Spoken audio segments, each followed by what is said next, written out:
하나님 말씀 사도행전 22장 11절에서 21절 말씀 봉독하겠습니다. 나는 그 빛의 광채로 말미암아 볼 수 없게 되었으므로 나와 함께 있는 사람들의 손에 끌려 다메섹에 들어갔노라. 율법에 따라 경건한 사람으로 거기에 사는 모든 유대인들에게 칭찬 듣는 아나니아라 하는 이가 내게 와 곁에 서서 말하되 형제 사울아 다시 보라 하거늘 즉시 그를 쳐다보았노라. 그가 또 이르되 우리 조상들의 하나님이 너를 택하여 너로 하여금 자기 뜻을 알게 하시며 그 의인을 보게 하시고 그 입에서 나오는 음성을 듣게 하셨으니 내가 그를 위하여 모든 사람 앞에서 내가 보고 들은 것에 증인이 되리라. 이제는 왜 주저하느냐? 일어나 주의 이름을 불러 세례를 받고 너의 죄를 씻으라 하더라.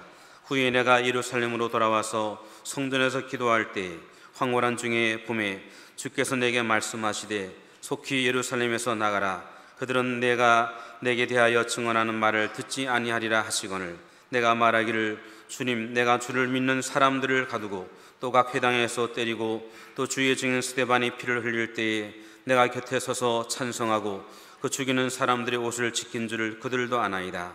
나더러 또 이르시되 떠나가라. 내가 너를 멀리 이방인에게로 보내리라 하셨느니라. 아멘. 아멘. 할렐루야. 옆에 사람 보고 오늘은 참 아름답게 보입니다. 얼굴 한번 보세요. 얼마나 멋있네. 남자들 보고 아름답다 그러면 좀 이상한데 멋있게 보입니다. 그죠? 오늘 찬양 들으면서 마음이 많이 열리는 줄로 믿습니다. 우리 한번 기도하겠습니다. 하나님 아버지, 오늘도 귀한 말씀을 우리에게 주시고 사람을 변화시켜서 거룩하게 만들어서 사용하시는 하나님, 우리를 택하셨사오니 우리에게 거룩한 믿음을 주시고 정금 같은 믿음을 허락해 주옵소서. 지금 이 시간도 저 미주나 또 독일, 일본 그리고 미국의 여러 곳에 있는 사랑하는 우리 성도들, 오늘 말씀을 들음으로 다시 한번 새로운 힘을 얻을 수 있도록 은혜 나리워 주옵소서. 잠옷실에 있는 어린 아이들도 축복하시고 그리고 병중에 있는 성도들도 하나님 붙들어 주시고 오늘 참석하여 함께 예배드리는 성도들 모두가 영육간의 회복의 은혜가 있게 해 주옵소서. 찬양을 받으신 주님, 우리의 소원을 들으신 주님, 말씀으로 우리에게 큰 은혜를 나리워 주옵소서. 예수님의 이름으로 간절히 기도드립니다. 아멘. 오늘 성경을 보면은 이런 말씀이 있어요. 너가 그를 위하여 모든 사람 앞에서 너가 보고 들은 것의 증인이 되리라. 보고 들은 것의 증인이 되리라. 그럼 하나님을 믿는 사람들은 볼 수 있는 게 있고 들을 수 있는 게 있다. 기적을 보고 기적을 행한 것을 들을 수 있다. 거죠. 여러분도 다 이런 보고 들을 수 있는 기적을 체험하게 되길 주의 이름으로 축원합니다. 사울이라고 하는 청년이 신앙관이 잘못돼서 예수 믿는 사람들을 박해했어요. 자기 나름대로는 자기가 잘한 줄 알았는 거예요. 바리새인이 있으면서 자기가 최고인 줄 알았습니다. 그래서 율법을 어겼다고 생각하는 예수님의 제자들을 박해하려고 다메섹이라고 하는 길로 동네로 갔습니다. 가는 길에 예수님을 만난 거예요. 그래서 홀연히 하늘로부터 빛이 그 사울이라는 청년에게 두루 비치고 그 가운데 소리가 납니다. 사울아 사울아 어찌하여 나를 박해하느냐. 그렇게 말하게 될 때에 그만 사울이라는 청년이 땅에 엎드려져 버립니다. 그리고 그의 눈에는 시각장애가 오게 됩니다. 그런 고통 가운데 빠지게 되는 거예요. 그래서 같이 가던 사람들의 손에 이끌려서 다메섹이라고 하는 동네로 갑니다. 그런데 하나님께서는 율법에 따라 경건한 사람으로 모든 사람들에게 인정받고 유대인들에게도 인정받는 아나니아라고 하는 사람을 예비해 놓았어요. 그래서 아나니아가 사울을 만나서 기도를 해주고 사울을 향하여 보라고 했더니 그의 캄캄해진 눈이 밝아졌습니다. 그런데 오늘 이 사건 속에서 우리가 깨달아야 되는 것은 예수 믿는 사람 핍박하고 교회 핍박하는 것은 예수님 핍박하는 거예요. 할렐루야. 그러니까 우리도 안 믿는 사람들에게 박해를 받을 때 외로워하지 마라.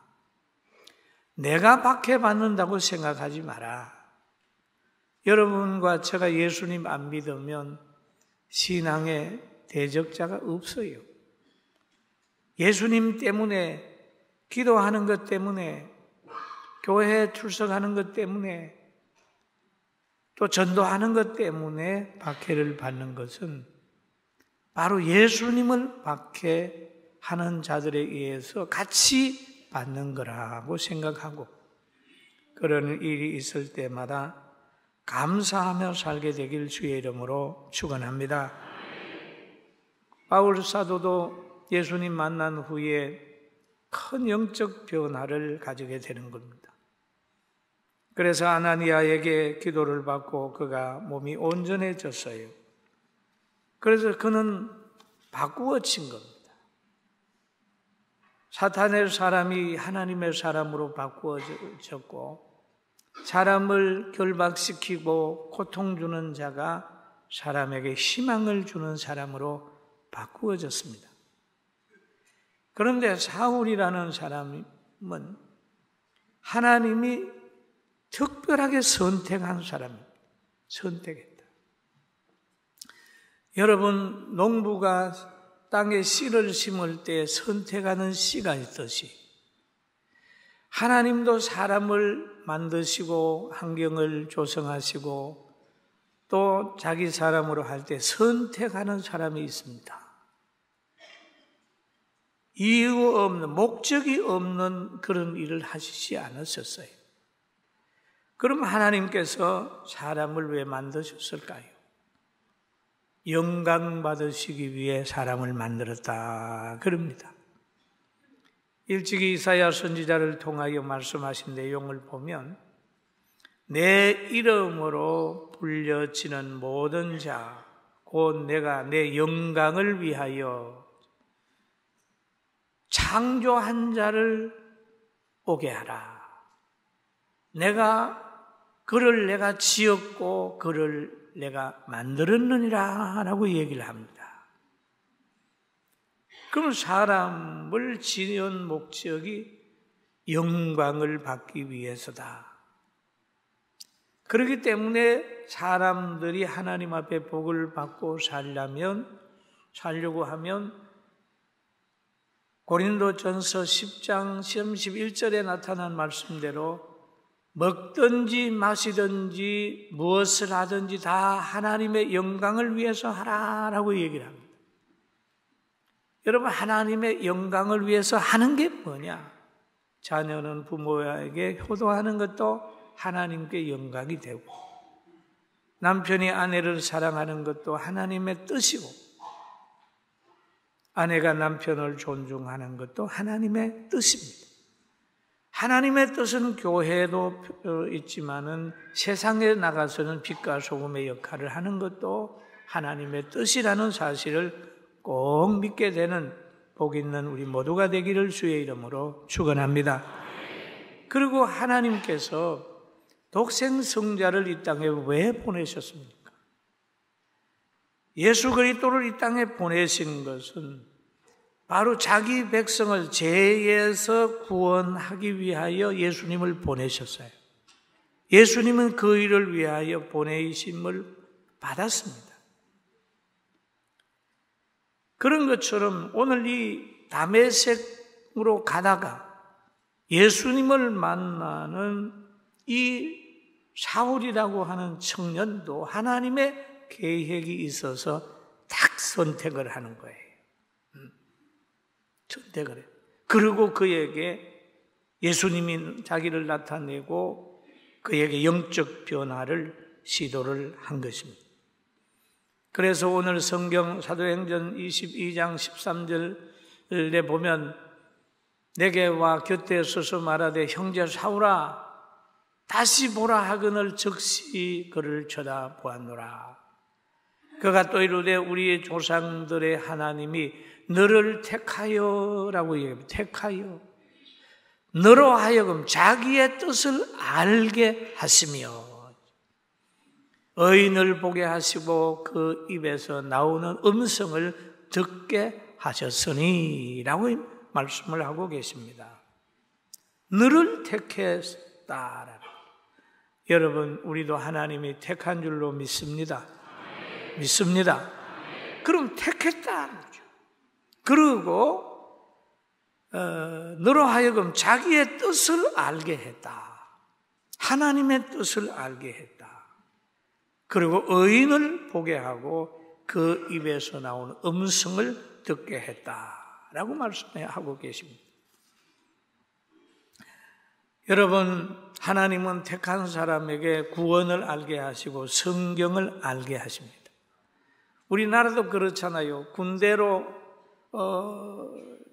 군에 가면 군인으로서 해야 될 일을 알게 하잖아요. 훈련하잖아요. 그래서 적진으로 보내서 전쟁하게 하지 않습니까? 하나님도 사람을 택하였으면 세상도 알게 하고 하나님도 알게 해서 영적 십자가 군병을 만들어주는 거예요. 우리 오늘 말씀을 들으면서 하나님의 뜻도 알고 세상도 잘 알아서 끝까지 승리하는 사람으로 살아갑시다. 할렐루야! 예수 믿는 사람은 강력한 거예요. 그런데 하나님이 선택을 할 때에 반응을 해야 합니다. 순종을 해야 되고 따라가야 되고 그러지요. 눌려있는 상황에서 자유함을 얻는 것을 전하라는 거죠. 가끔 그런 분들 있잖아요. 큰 병에 걸렸는데 예수 믿고 나서 고침받았다. 자꾸 그런 일이 있으면 간증해야 돼. 간증을 해야 옆 사람도 보고 소망을 가지게 되고 자꾸 영광을 하나님께 돌리는 거지. 복을 받았는데도 간증하지 않고 병고침 받았는데도 간증하지 않고 믿고 평안을 얻었는데 그것도 간증하지 않으면 그거 나중에 가면 다 없어집니다. 저도 간증거리가 하나 있어요. 목사님들 앞에 가면 이런 얘기를 합니다. 여러분 목사 된 거 영광으로 생각하십시오. 목사는 하나님이 세웁니다. 그렇게 얘기를 해요. 사실 저는 목사 안수 받기 전에 엄청 고민했어요. 왜냐하면 목사 참 많이 욕을 먹을 때였어요. 제가 목사 될 무렵에 엄청 많이 목회자를 욕했어요. 그때 분위기가 산에 가서 기도하면서 하나님, 나 목사 못해요. 점점 하나님이 강권적으로 환경을 몰아가긴 합니다. 마음을 움직이지만은 딱 목사 안수를 앞두니까 살아갈 날을 생각하니 앞이 캄캄해. 왜? 목사하면 장사도 못하잖아. 목사하면 돈도 못 벌어요. 또 같이 가다가 같이 실수해도 목사만 얻어 터지지 다른 사람은 다 넘어가는 거예요. 기도해. 하나님, 난 목사 못. 그런데 저 서울 중곡동에 있는 아차산에 올라가서 밤에 기도 제목이 끝난 목사 못합니다. 하나님, 저는 사람 앞에서 설교할 것도 못하고, 내가 다니는 교회 보니까 참 목사님이 어렵더라고요. 저는 총각 때 재정집사를 했어요. 그 재정부에서 하는 얘기, 재직회에서 목사님 나가라 그러고 하는 얘기를 다 들으니까 목회자 자신이 없어요. 아이고, 하나님. 그랬는데 한상 중에 그 어떤 굴에서 노란, 나는 무슨 불인 줄 알았는데요. 그 파란 게 나오더니 나중에 가서 보좌가 만들어져요. 그러더니 그 딱 올려서 딱 거기 앉힌. 그때 제가 깨달았어요. 아하, 이 목회자는 우리가 보기에는 천하고 내가 생각하기에도 천했는데 하나님 보기에는 영광인가 보다 생각하고, 그때부터 저는 목사 된 것 굉장히 자랑스럽게 생각합니다. 목사 욕먹는 데 가서도 저는 목사입니다. 그래. 숨기고 싶을 때가 있어요. 여러분 그러잖아요. 응? 직분이 뭡니까? 아이, 뭐 그냥 교회 나가. 그러잖아요. 응? 왜? 술자석에 가면 자꾸 숨기려고 그러잖아요. 그 후에 목사 된 걸 39년, 40년 한 번도 후회한 일이 없어요. 목회를 하면서 야, 힘들다라고 했는데 목회가 힘든 게 아니고 육이 힘든 거예요. 목회는 영광이고 축복이라는 것, 그 체험을 통해서 지금 간증을 하는데 이것이 성경의 근위만큼 근위는 없습니다. 그러나 내 개인적으로는 이 체험이 굉장히 지금 행복감에 젖어 있는 거예요. 할렐루야. 아멘. 그 생각만 하면 좌절해 있다가도 벌떡 일어나는 거예요. 벌떡 일어나는 거예요. 우리 저만 그런 거 아니라 제 아내도 체험이 있습니다. 39년간 뒷바라지 하면서도 한 번도 목사 힘들다라고 얘기를 하지 않고, 몸이 힘들다는 얘기를 하지만 목회 힘든다는 얘기는 안 했어요.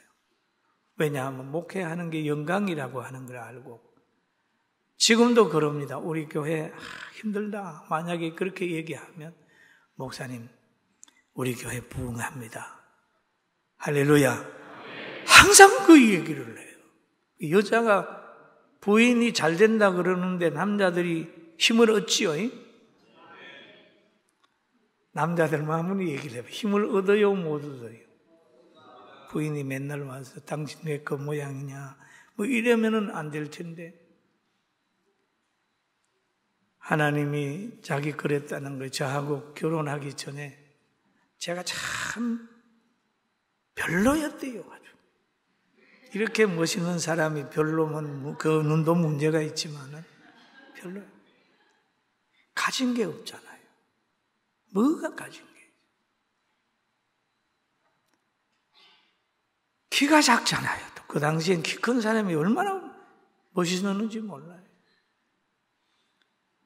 군에서 제대를 했는데 예비군복 입고 교회 다녔어요.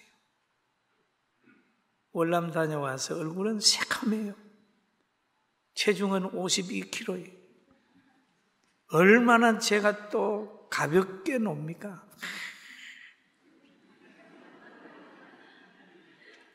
그러니 처녀가 이렇게 보기에는 안 되거든요. 그런데 뻥은 그렇게 치는 거예요.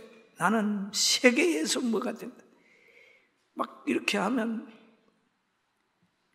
그러는데 자기를 하나님이 눕혀놓고 병을 앓게 하더니 제 전도사 따라가라. 분명히 그가 승리한다. 그런 비전을 줬대요. 그래서 늘 보면 우리 교회 성장합니다. 그리고 자기가 뒤에서 이렇게 보면 뒤에서 강단이 안 보일 정도로 우리 교회가 많이 모이고 성장하는 확신이 있다고 그럼 늘 그래서 지금도 우리 교회 다 부흥한 거 아니에요. 할렐루야. 네. 늘 그런 얘기를 한 번도 힘든다 소리는 안 해요. 그래서 제가 체험한 것과 제 아내가 체험한 것 둘이 이래 합쳐져 가지고 내가 힘들어하면 육체적으로 힘들어하면 비전을 제시하고 또 상대가 힘들어하면 하나님이 지켜준다는 믿음을 가지고 오늘까지 왔는데 우리 모두도 하나님이 지키실 줄로 믿습니다. 부흥할 줄로 믿습니다. 믿습니다. 그렇게 역사를 하는 거예요. 하나님이 체험을 주세요. 체험을 주세요. 간증할 거리를 우리에게 주는 거예요. 그리고 하나님이 또 바울 사도에게 그런 얘기를 하잖아요. 야, 너 머뭇거리지 마. 빨리 일어나. 그러기만 하죠. 이제는 왜 주저하느냐? 일어나라. 15절에 보니까 왜 주저하느냐? 일어나라. 주의 이름을 불러 세례를 받고 너희 죄를 씻어라. 얘기하죠. 그 말은 무슨 말입니까? 여러분, 죄가 없어지면 죄를 회개하게 되면 성령이 오게 됩니다. 사도행전 2장 38절에 보면 그러잖아요. 죄사함을 받아라 그리하면 성령을 선물로 받으리라. 성령이 오게 되면 그 마음 속에 사랑이 임하게 되죠. 성령의 9가지의 성품이 임하게 되는 거죠. 그 성령이 오게 되면 사마리아와 예루살렘과 유대와 사마리아와 딴 것까지 이르러 정인되는 능력이 생기는 거예요. 할렐루야. 그러는 거예요. 야, 사울아, 왜 머뭇거리느냐? 일어나라 하는 거죠. 일어나라. 은혜 받은 데 머물고 있지만은 일어나서 성령의 역사대로 복음을 전해라. 그렇게 명령을 합니다. 그리고 바울이 그 체험을 한 후에 사도행전 22장 17절에 보니까 한번 같이 읽어볼까요? 후에 내가 예루살렘에 돌아와서 성전에서 기도할 때 항홀한 중에 하나님의 함상이 임하게 되는 거예요. 항홀한 중에 봄에 주께서 내게 말씀하시되 속히 예루살렘을 나가라. 예루살렘에서 나가라. 그들이 너가 내게 대하여 정언하는 말을 듣지 아니하리라 라고 하는 말을 하고 있습니다. 성전에서 기도할 때 어떻게 해야 될 것을 알려주는 거죠. 나가라. 성경에 보면 예루살렘을 떠나지 말라는 말이 있습니다. 어디에 있냐? 사도행전 1장 4절에 보면 성천하시는 예수님이 제자들에게 하는 말이 있습니다. 성령을 받기까지 예루살렘을 떠나지 말라 그랬어요. 그런데 오늘 이 본문에 보니까 바울 사도에게는 예루살렘을 속히 떠나라고 얘기를 합니다. 왜 그럴까요? 바울의 사명은 바로 이방인의 사도로 하나님이 보내기 때문에 예루살렘에서 너가 아무리 복음 전해도 안 믿을 거야. 그러니까 너는 떠나라. 그럽니다.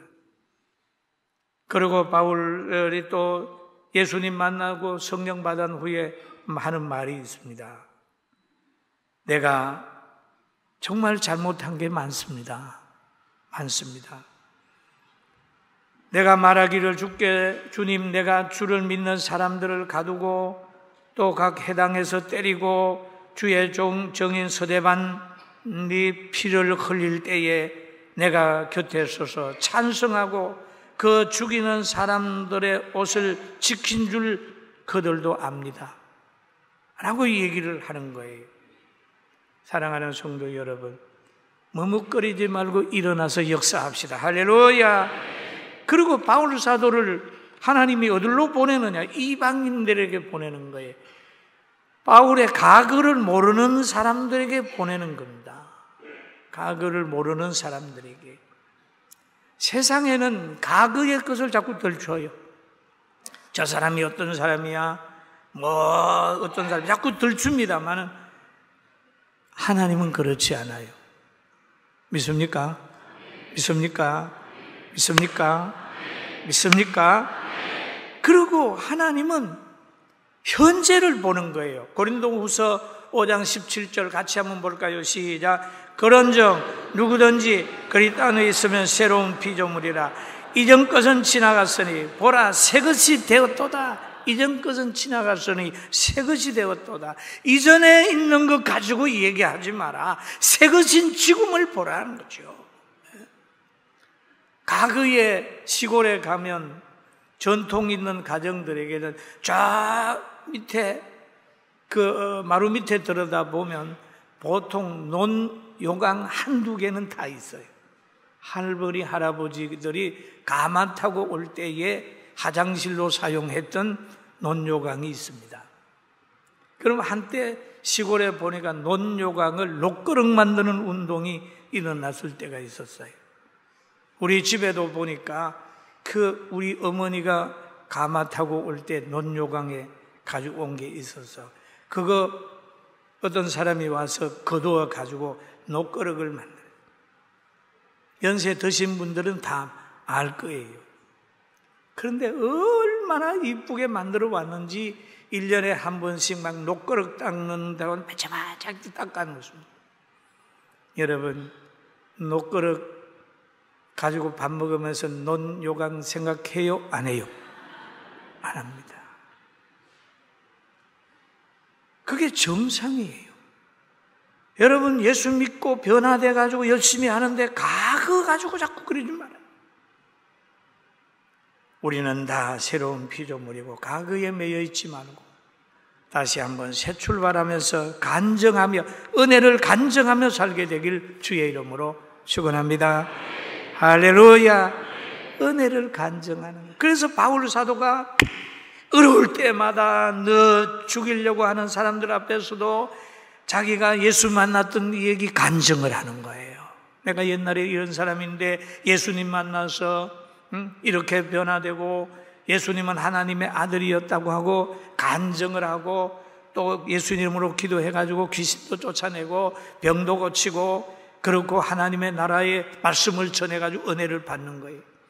여러분, 오늘부터 과거에 매여 있지 말고 다시 사랑하는 사람으로 거듭나기를 주의 이름으로 축원합니다. 할렐루야.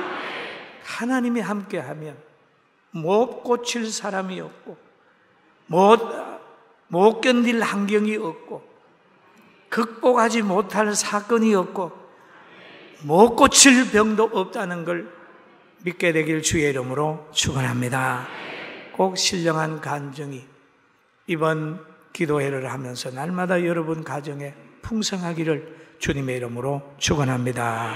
기도하겠습니다. 지금은 우리 주 예수 그리스도의 은혜와 하나님 아버지의 큰 사랑하심과 성령님의 감동과 충만되어 교통하심이 사랑하는 성도들과 귀한 가정위에와 우리 모두들 머리 위에 지금부터 영원 무궁토록 함께 있을지어다. 아멘.